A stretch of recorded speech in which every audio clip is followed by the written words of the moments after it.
It is so very easy. My name is Laura, and we can make bed quilts of all different sizes. We can make wall hangings of all different sizes, but we can also make quilted tablecloths. It's a great excuse to use up some of this fabulous, fun fabric on the market, fruits and vegetables and novelty fabric. Having it a little bit padded also protects the table surface. They look beautiful when you put a place setting on them, and they're so much fun to use.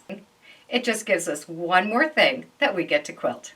We are only going to need 3 fabrics for this table topper. So I've started with a main fabric, and I've pulled 2 very high contrasting fabrics from them. This particular fabric is from Dear Stella. It's just cute little lobsters, and we have some little black eyes with the red lobsters, and that's the 2 colors that I've pulled in.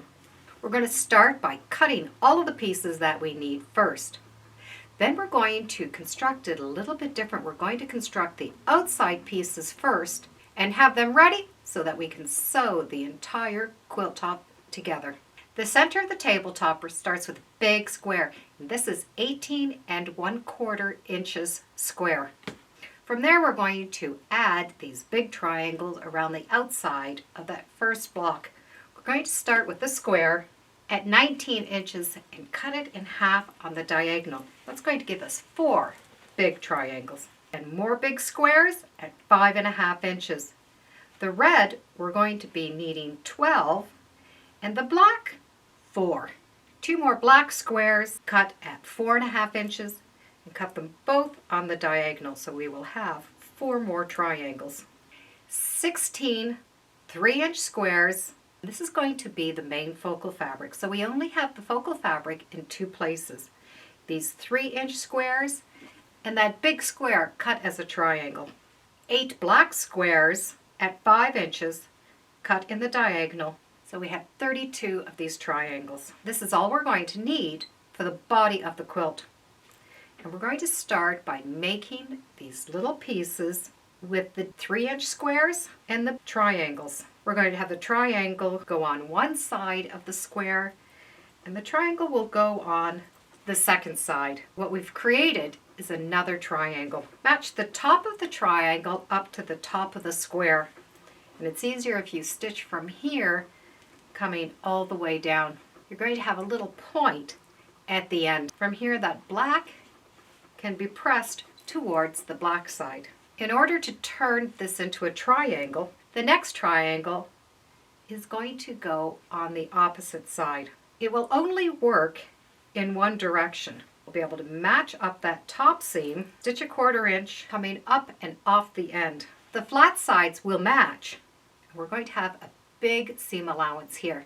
This is a little bit bigger than 1/4 inch, and that's okay because we're going to be able to trim them down after the entire top is made. We're going to need 16 of these units. We're going to build 2 big triangles. 4 reds are going to go on each side and 1 on the top.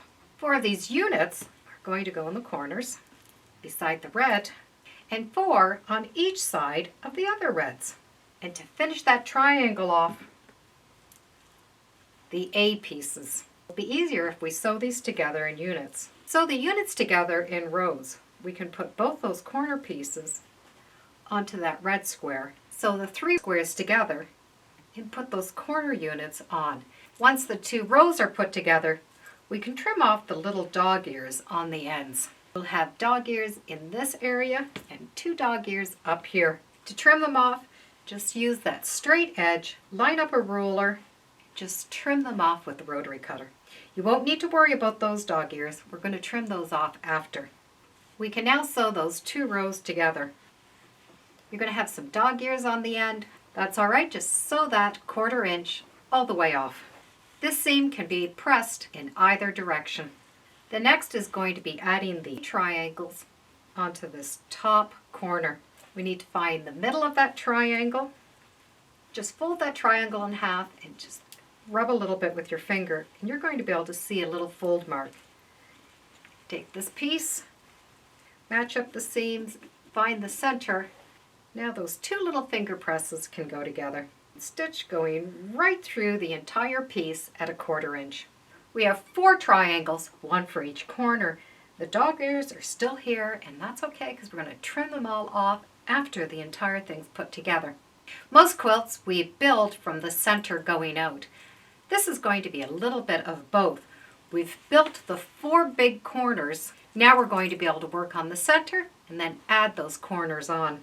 Those triangles are going to be stitched along the sides of the square. Start by finding the center of the triangles in the center of the square in the same way by just making the little finger marks on both the square and the triangles. Match up the centers and stitch a 1/4 inch. Press those seams going in towards that center square. On each of these corners, we're going to have little dog ears hanging out. We can just trim them off using the edge as a guide.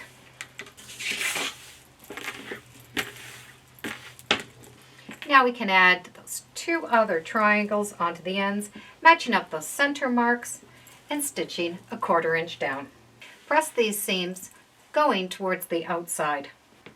Where those 2 seams meet up, you will have a 1/4 inch seam allowance. You can trim off those little ears. We now have 1 big center piece done and 4 big corners. These corners are going to fit right along the edge.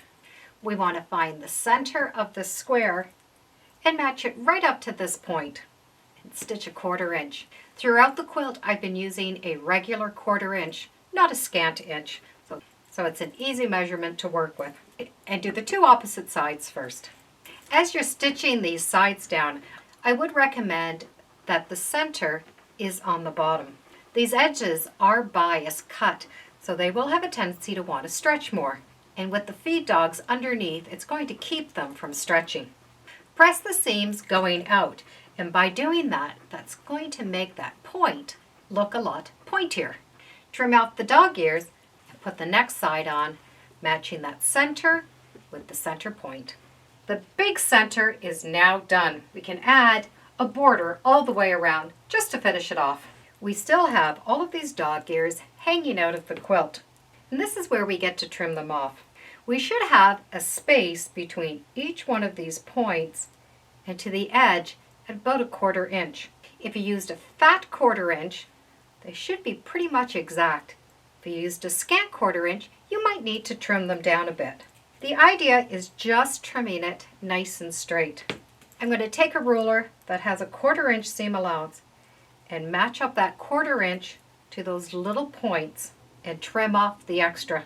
I don't need to use a long ruler because I can do 2 or 3 of these at a time and just keep moving the quilt and trim off all of these ears, leaving a 1/4 inch. When you come to this corner, you're going to be able to use a square. Doesn't have to be a large square, a small one will be fine. You want to find that 1/4 inch measurement from each of these points, and keeping those edges lined up with your 1/4 inch marks, trim off the extra.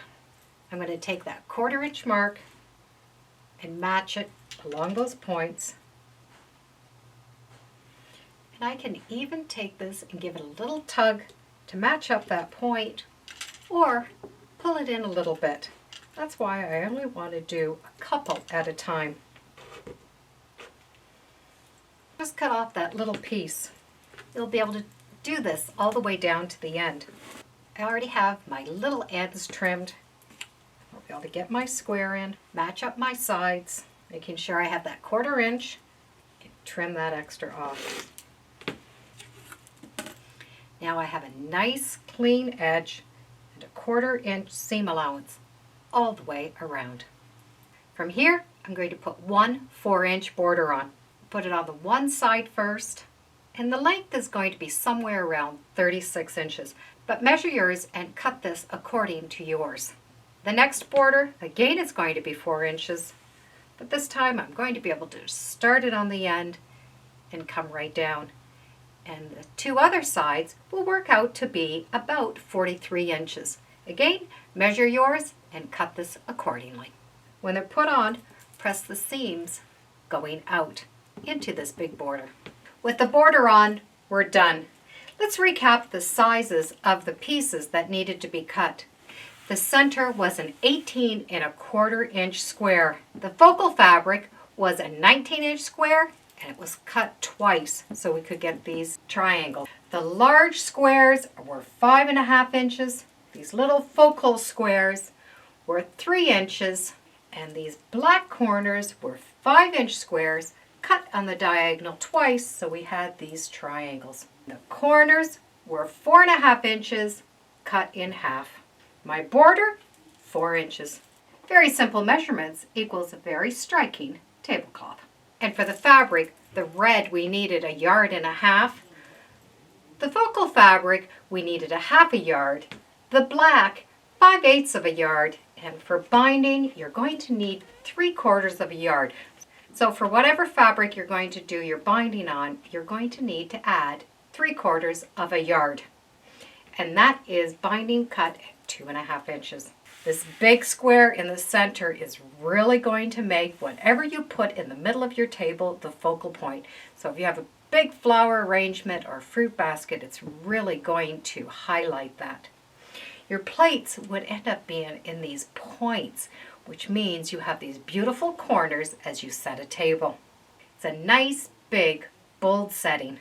This tablecloth went together really quick and easy because of the nice, big pieces.